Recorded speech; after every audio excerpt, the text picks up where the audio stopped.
Hello Internet, welcome to my test run of a cooking show done with absolutely no thoughts towards cinematography and planning ahead in what I'm going to say, or even a title for that matter. So it's very obviously that this is a test run for what I'm doing, and not just me forcing myself to cook dinner, because that would be ridiculous. You! Alright, so anyway, my whole idea of what I want to do for a cooking show is focusing on stuff that's not necessarily complex to make, but at least make stuff that ends up tasting really good. I don't have a whole lot of, I'm filming this on my laptop. I don't have a lot of technical stuff set up. I'm not going to edit this before I post it. Later things I will edit once I come up with fancy things like titles and, whatever. But we're going to start out today. One of the things I wanted to do was talk about 3 things that I like to use that make cooking a lot easier for me. Because sometimes it just sucks to cook. Like sometimes it just takes a lot of takes a lot of spoons, takes a lot of energy. Look at the camera, not the picture of me. Look at the camera, not at the picture of me. Look at the camera.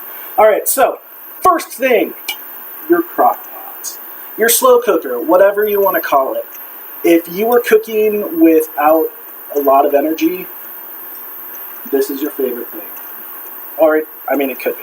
I don't know. Maybe you're not that close. Maybe you're not good friends. But maybe it should be. Yeah, you totally believe me now about the not planning ahead what I was going to say. Slow cookers are fantastic because you don't necessarily have to do a lot of setup for them.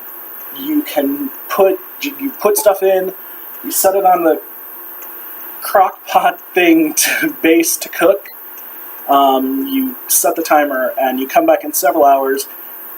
Your home smells amazing, and you've got something delicious that usually doesn't take a lot of energy or focus to do because a lot of the work is just done there.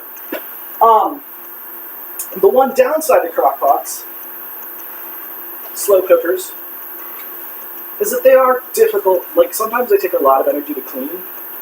So, the other thing that's fantastic is slow cooker liners. Because part of the problem with slow cooker is stuff, like, it's heat for a long time. So stuff gets cooked onto the sides of it if you're not paying attention because the heat cooks out. The liquid cooks out. But your slow cooker liner is a nice plastic bag that you take, you put in there, tuck the sides down, and just like that, you just put it in there, you put your food in there. When it cooks, after you've eaten everything, you just take this bag out and you toss it. And then you put this, you let it cool. You let it cool and you put it back in the cabinet, and you're like, oh my goodness, I've just saved myself a lot of energy. So, what I'm going to make today is called it's a strawberry balsamic chicken. Strawberry balsamic pulled chicken. It's a recipe I found online. I have not tried it yet. It sounds really good to me, so I'm going to try making it now. One of the first things you need to do for it is slice up onions. Slicing up onions sucks, because it always makes me cry. Like, no judgment, no shame, no nothing. It always makes me cry. So, tool number 3 is this handy thing called a mandolin. It's a little thing, and it's got this blade right here. And these little things, it's got 2 of these little triangles that slot in here and tell you if you're going, and one of them is going to be thin slices, one's thick slices. It will say right there, thick slices. That's how mine works, at least. The great thing about mine, what I really love about it, is it's got this nice handle. So you can, if you're just slicing something up, you do it there. You've got it on a plate, whatever. But what's also really nice is it's a good size. Remember when I said I'd done this with no planned cinematography? You believe me now. No, seriously, you put it across here. put it across here, you slice your stuff, and it all just falls right into the crock pot. You know what? That's saving you an extra step. That's saving you something you're going to clean up. You're not going to, it's saving you having to clean something up. And hooray for that. So, we start with an onion. It's not a parfait. The basis of an onion. The basis of an onion? What is that sentence even starting to? I don't know. Cut off. Whoopsies.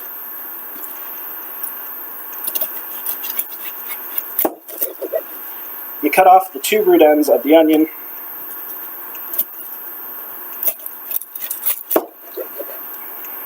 And the root and the top. So you've got it like this, and then you just peel it. Because the brown papery parts you don't want to eat. You don't want them in your food. One of the other tips that I've learned cooking that's really nice, leave your trash can open. Because that way you can just scrape stuff down into it. You don't have to worry about it about making sure you've got it open. You don't have, if your hands are dirty, you don't worry about getting your trash can dirty. It saves you a lot of time. And sometimes the little things are just so nice. Alright, so we've peeled an onion. It's very exciting, isn't it? So here's how the mandolin holder works. This thing has pokey bits. Pokey bits go into the onion. And then, whoopsies. The pokey bits don't work as well as I think they should. So here, like basically you just go, whoosh, and you get a slice of onion. This onion's slightly too large for my mandolin, which is poor planning on my part. We'll do it this way. See that?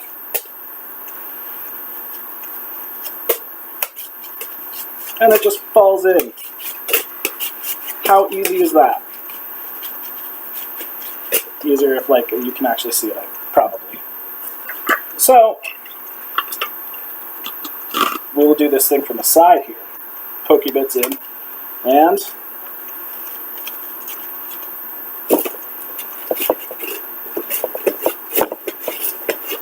like once you get into a rhythm, the mandolin's great. Like boom. Seriously, did you like just that amount of time? I've worked the onion down to this. Like it just makes things so much faster. You can use the mandolin for onions, which are great because then you do not weep. It is great for what other things do you use the mandolin for? Carrots, cucumbers. I mean, like any sort of like any sort of vegetable, really. Like you. If you need to slice it, if you just need slices, it's quick. It gives you uniform slices, which makes things cook better, and that's just great. So now we've got a bunch of onion down in the bottom of our crock pot. Next thing that goes in the crock pot is 2 cups of strawberries cut in half. You cut the tops off and then you cut them in half. I did not do this part on camera because you know what's not interesting? Watching me sort strawberries and cut them in half. I mean, I do have that. I mean, I recorded that just for various other reasons. If that's something you're interested in, I could probably put it up online under the section of my Patreon titled "Why Are You Paying for This?" Which I don't have a Patreon for my cooking show. But you know, whatever. Anyway, 2 cups of onion. 2 cups of strawberries. Just pour that in. Take a moment to just rinse your hands because you realize you've got a bunch of onion juice on. Not many people may realize it, but onion juice is a technical term. It's very popular in, I don't know, whoops. I may have accidentally mandolin sliced part of my little stabby bit thing. Whoops. careful, kids. Mandolins are sharp. Don't hurt yourself. They are very sharp, and you need to be careful. So, important lesson. Next thing that we have to do, as I turn over to the thing here. Okay, next thing we have to do is, okay, you take the chicken and you put it in the slow cooker. Fantastic. He says stalling, obviously, because he's throwing stuff away. Cleaning up after yourself is an important part of cooking. It's also a difficult part of cooking.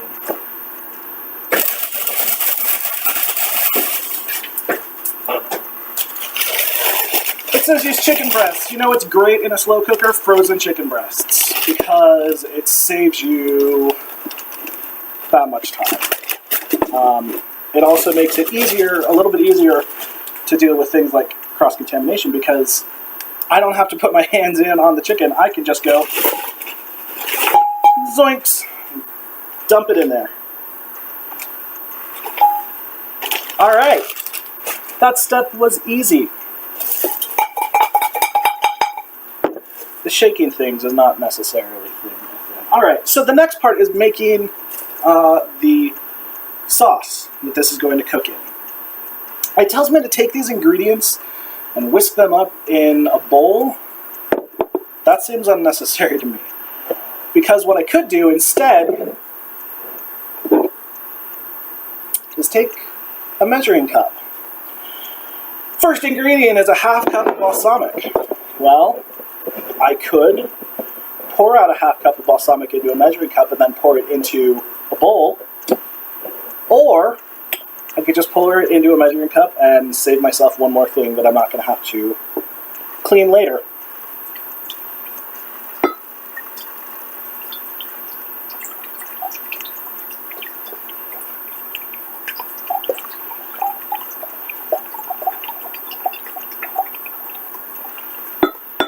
The other nice thing to consider, and I am going to completely contradict myself on what I just said with the measuring cup.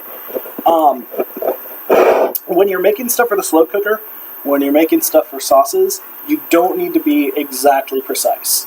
Like, you can, you be like, this seems like the right amount, this seems like the right amount. That's what makes cooking exciting, is it's finding the things that you like and work for you. Because that's what you get to do. Like, you get to make your own delicious things. You don't have to listen to some jerk on the internet just because he's got a video. Also, something I would say, if you can, getting like nice ingredients. I mean, like, there are certainly some things that you can just be like, yeah, no, I don't really need that. Like, to be perfectly honest, this recipe calls for coarse pink Himalayan salt. No, I'm just going to use regular salt. If I'm fancy, I'll be like, okay, Alton Brown, maybe I will get kosher salt. But tonight, nope. Table salt. So we've got our half cup of balsamic. Add a couple tablespoons of olive oil. A couple tablespoons of honey. There we go.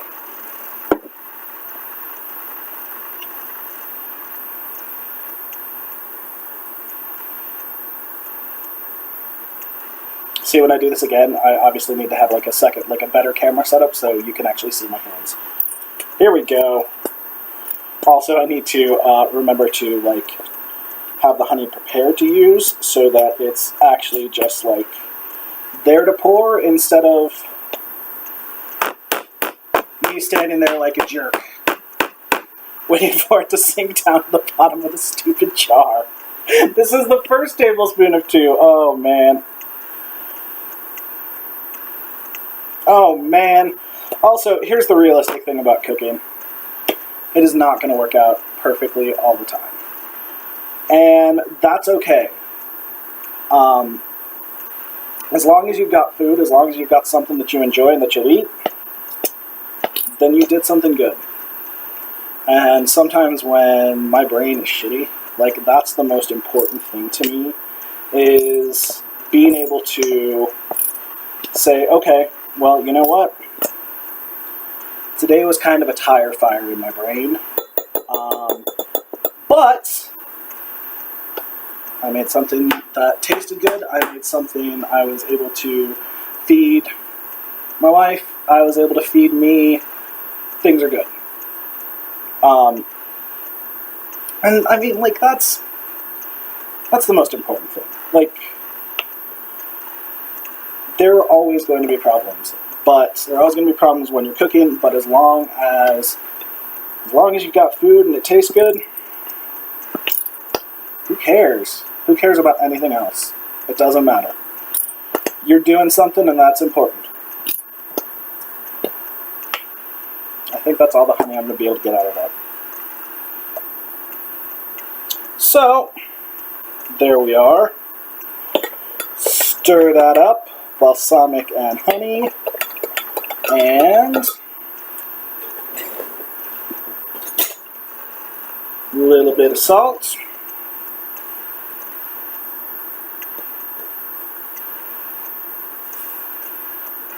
I would just say, coarse pink Himalayan salt, which is not a thing that is going to happen here. Ha ha! Tell you who. I don't know what the hell is that. Alright, black peppercorns. Trader Joe's. The recipe calls for a certain amount, but I would just wager that what I put in there is, in fact, some.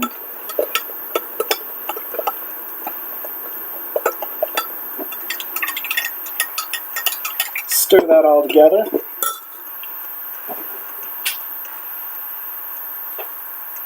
Oh, ow, oh man. And then my favorite, garlic. One of my rules of cooking, which is, I mean, completely unverified by anything other than my own estimation, is that every recipe can be improved by adding at least 2 of 3 things. More garlic, more brown sugar, or more butter. This recipe is a garlic and brown sugar operation, I believe. We're just going with garlic because that's the way I roll. But I mean, I could put some brown sugar in here. Actually, I mean, I think I might add just a little bit of brown sugar to...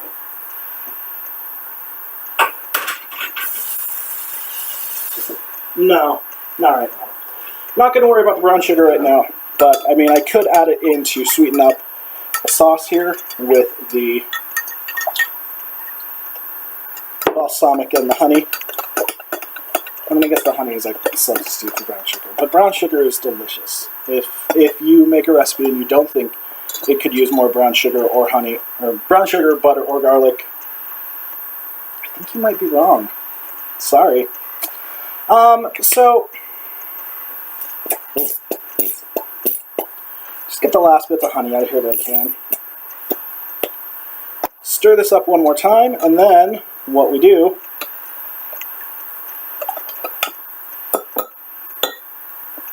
also, it's like use a whisk or use the spoon that you already measured things with and already got dirty.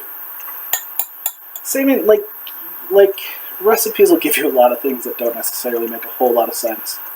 So just use what works for you. Be careful about cross-contamination. You don't want to get like raw chicken on things, but do what works for you. So anyway, then we take this sauce, we pour it over the chicken and the onions and the strawberries, and then we take this, put it on the slow cooker,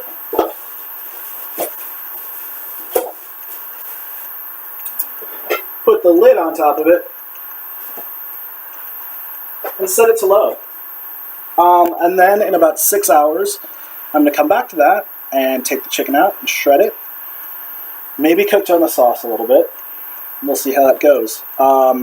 It's not super complex as recipes go.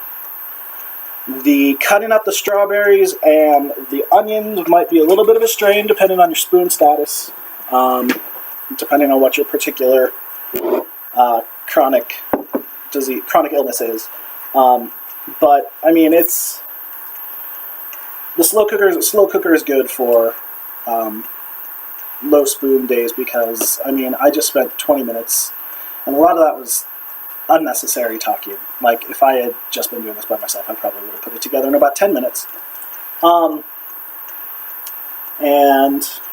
then you put it on there, and you leave it for 6 to 8 hours, 3 or 4 hours, depending on whether it's on low or on high, and that's what you get. I will probably stop here because I think I've rambled enough.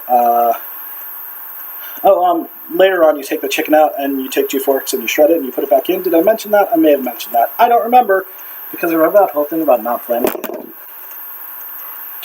Yeah. So that's all for right now, and I'm going to probably go and upload this and I don't know. Probably make other poor decisions. Anyway, have a good day, Internet. I hope that this has at least been slightly entertaining to you. When I continue this, I'm definitely going to have editing and probably try and do better things with cameras too, as opposed to just having one static location that I'm staring at, or staring down and a little over at my own face instead. I'm not that narcissistic, it's just easier to talk to myself. I do it a lot. Anyway, have a good night, Internet. I will catch you later, or good day, wherever you're watching this, morning, whatever. Stop recording!